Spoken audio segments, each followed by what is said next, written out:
आदरणीय अभिभावकज्यूहरू, अत्यन्तै व्यस्त समय असारको चटारोमा पनि विद्यालयले यो खालको कार्यक्रम गर्दै गर्दा यहाँहरूलाई केही पिरमर्काहरू पक्कै परेको छ, यो हामीले महसुस गरेका छौँ।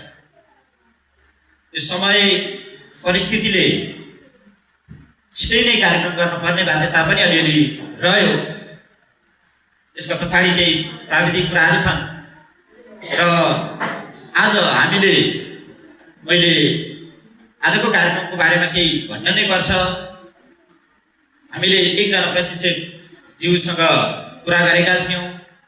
उहाँले दिएको समयअनुसार नै कार्यक्रम तय थियो, तथापि उहाँको व्यस्तताको बावजुद उहाँलाई हामीले यहाँ ल्याउन सकेनौँ र हामीसँग कुरा गरिरहनु भएका आदरणीय अमर भण्डारी सर, जसले गोर्खा जिल्ला लगायत थुप्रै ठाउँहरूमा प्रशस्तै यस्ता कार्यक्रमहरू गरिसक्नु भएको छ।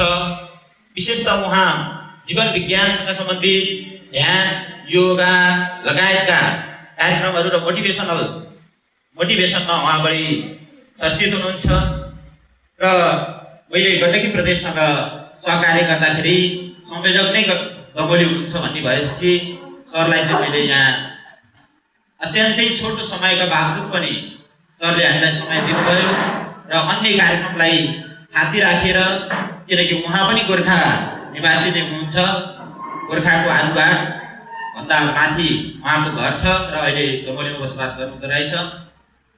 यति भने कार्यक्रममा धेरै कुराहरू गर्ने, भाषण गर्ने भन्दा पनि हामीले आजको कार्यक्रमलाई कसरी लिनुपर्छ भने अभिभावकज्यूहरूले बालबालिकाहरूलाई घरमा के कस्तो वातावरण गर्नुपर्छ, के गर्यो भने हाम्रो बालबालिकाहरू अब्बल बन्न सक्छन्, क्षमतावान बनाउन सकिन्छ हाम्रो बालबालिकालाई भन्ने कुरा विशेष फोकस भएको कारणले गर्दा म यहाँ धेरै बोलिरहन चाहन्न।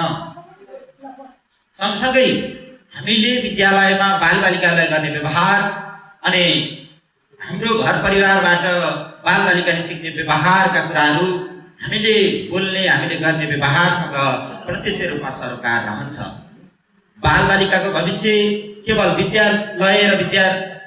विद्यालय र शिक्षकहरूमा मात्र निहित हुँदैन। विशेष गरी हामीले गर्ने प्रत्येक शब्द, गर्ने व्यवहार, बोल्ने प्रत्येक शब्द र बालबालिकासँग हाम्रो घरको वातावरण कस्तो छले सबैभन्दा ठुलो अर्थ राख्दछ। तिनै कुराहरूसँग, त्यही सेरोफेरोमा रहेर, त्यही विषयवस्तुसँग रहेर विशेष गरी आजको कार्यक्रम हुनेछ। मैले यति कुरा जानकारी गराएँ र समयको व्यस्तताको बावजुद हाम्रो प्रमुख अतिथि, विशेष अतिथिज्यूहरू, हाम्रो गोमेयरज्यूको पनि आगमन हुने मैले खबर पाएको छु। सँगसँगै शिक्षा शाखा प्रमुख ज्यूको पनि म बिचमा एकपटक अवश्य आउनेछु भन्नुभएको छ। यो शिक्षासँग सम्बन्धित कार्यक्रम हो। हामीले वर्षौँ 12 महिनासम्म पढाउँछौँ, 12 महिनासम्म विद्यार्थीहरू कक्षाकोठामा राख्छौँ। त्यसले मात्रै पनि वास्तवमा हामीले चाहे जस्तो शिक्षा दिन सकेका छैनौँ। बालबालिकामा त्यो खालको परिवर्तन हुन सकेको छैन। त्यसको पछाडि थुप्रै कारणहरू छन्। ती कारणहरू खोज्दै जाँदाखेरि कहीँ न कहीँ अभिभावक शिक्षा पनि थोरै आवश्यक छ कि भन्ने महसुस गरेको कारणले गर्दा यस विद्यालयमा उक्त महत्त्वपूर्ण कार्यक्रमको प्रायोजन गर्नुहुने च्याङ्गी सामुदायिक सिकाइ केन्द्र CLC का आदरणीय अध्यक्षज्यू लगायत उक्त कमिटी र पाल्पा नगरपालिका, जसले चाहिँ यो कार्यक्रमलाई सहजीकरण गर्न, यो कार्यक्रमलाई अनुमति दिएर यहाँ यो कार्यक्रम गर्ने अनुमति दिनुभयो। पाल्पा नगरपालिकालाई पनि आभार सहित धन्यवाद दिँदै र पाल्पा नगरपालिका वडा नम्बर 7 लाई पनि धन्यवाद दिँदै उपस्थित सम्पूर्ण महानुभावहरूलाई यो कार्यक्रम अवधिभर, यस पछाडि मेरो कुरा पछाडि यहाँ बलराम भण्डारी सर हाम्रो छिमेकी विद्यालयको प्र हुनुहुन्छ। उहाँ र मैले अघिल्लो स्थानीय सरकार रहँदा पाल्पा नगरपालिकाको 10औं वडामा बालबालिकाहरूलाई अभिभावकले घरमा कस्तो वातावरण सिर्जना गर्ने भन्ने विषयमा केही सहजीकरण गर्ने अवसर पाएको थिएँ र सरसँग बाल मैत्री कुराहरू पनि धेरै छन्।